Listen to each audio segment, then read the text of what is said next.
My biggest thing is validating that no, gambling is different. Like, people don't get it because it's legal and alcohol is legal, but people still understand substances better because you're actually putting something in your body. You can take that substance out of your body. You can detox from it. Your tolerance changes because of that.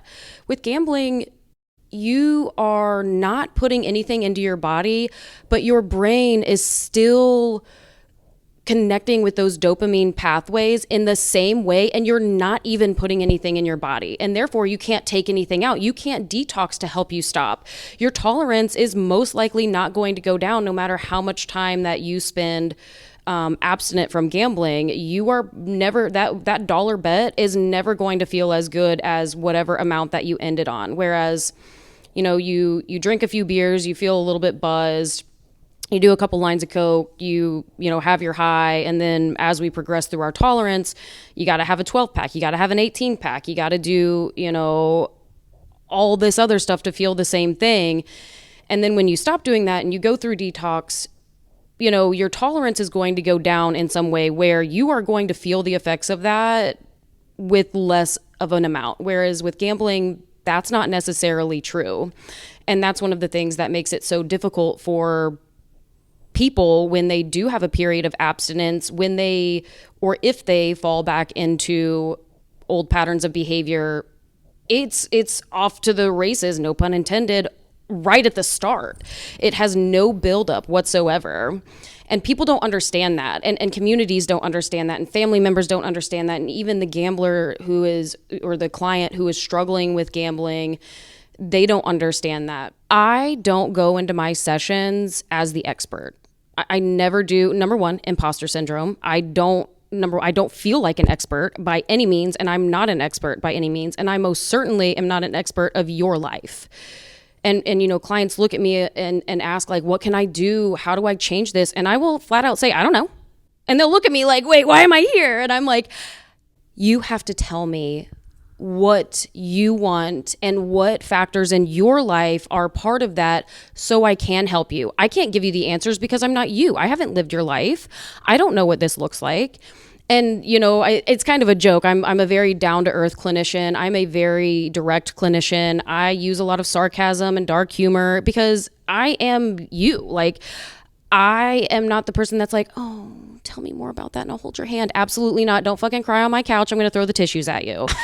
And my clients appreciate that. And, I like my clients, everybody's like, I never see you when I'm at work or whatever. And I'm like, yeah, because my clients show up. And it's because I show up for them.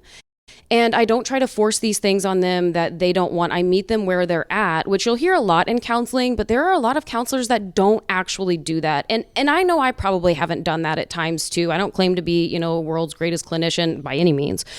I'm not in there saying, let's do a little bit of MI. No, that's not what I'm saying, because that's not what you want to hear. It's say what you need to say. Don't apologize for cussing. Don't say, I know you probably don't understand, because help me understand.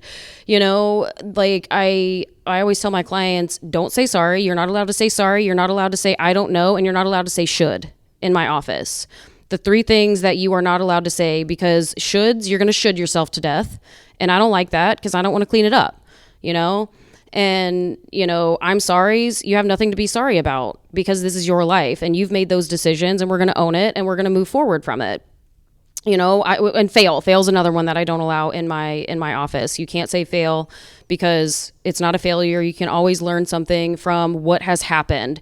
If you have, I will use the word relapse, but again, that's another one of those terms that we're trying to find a better word for because it's so stigmatizing, so we say a return to X, Y, and Z, so if somebody has a return to gambling, what did you learn from that? What can you change from that you hadn't been implementing, or that you didn't do that you were doing before that we can re-implement? And it's not, oh my gosh, why would you do that? I'm the one place that people, I don't care what you did. I'm going to sit there. I'm not going to sit there and focus on the fact that you went back to the casino or wherever you went. It's like, no, we're like, that's not what this is about. You know, the first generation that has been raised with the internet. So we are seeing, you know, the youth are one of the most vulnerable populations, and we're seeing the highest rate of problem gambling in youth because of these hidden forms of gambling and things like that. And so really, when I say it's going to take everybody, it really does take everybody. You know, as Derek Longmire says, you know, my boss, networking is the most important part of our name. And I hate networking, and he knows that. And you loved it last night. Come on. Listen, I even told him, and he was like, see? And that was different because that was 5 minutes. I knew I could break up with the person at the end of that 5 minutes and run back to my room. But anyway, it really is that. And one thing that PGNO specifically has done, which I don't know if you sat through the keynote, but, you know, they mentioned it. They have worked so hard to create these partnerships with Ohio legislators and, you know, all of the commissions and just people in general that, you know, and I tell my clients this too. I tell other professionals this, just talk about it. Talk about it, because it's stigmatized, especially clients, especially people in recovery. There is this stigma of gambling because people don't understand, but the more people talk about it and the more we're able to show all of these things, because, you know, the other thing is numbers, money wants numbers. You know, that's why we say it has the highest number of, or highest rate of suicide of anything. You know, we're collecting all of this data, and other states are doing this as well. And that is really what it's going to take. But at the end of the day, it's really just people talking about it. And it's the same thing with suicidality. You know, it's not hidden. It's not taboo. It needs to be spoken about like it's raining today. It's like, yeah, I struggle with gambling. Like, not that they should be treated equally, but it shouldn't be, you know, I don't know how to talk to somebody about gambling because all I get is gambling. What? And that's what legislators are saying too. And that's what funders are saying. It's like, no, people die from heroin. It's like, and people die from the casino. And they're like, what? No, they don't. No, but like, we have metal detectors. It's like, that's not what we're talking about, you know? It's not people getting gunned down in the casino. It's people going from the casino, you know, may or may not be calling our hotline and then going home and attempting suicide because they lost their entire 401k in 2 weeks or one night, depending on what happened. And so my biggest thing, the easiest, and I say that in quotes, you can't see it, is the easiest answer is talk, create connections, collaborate with people.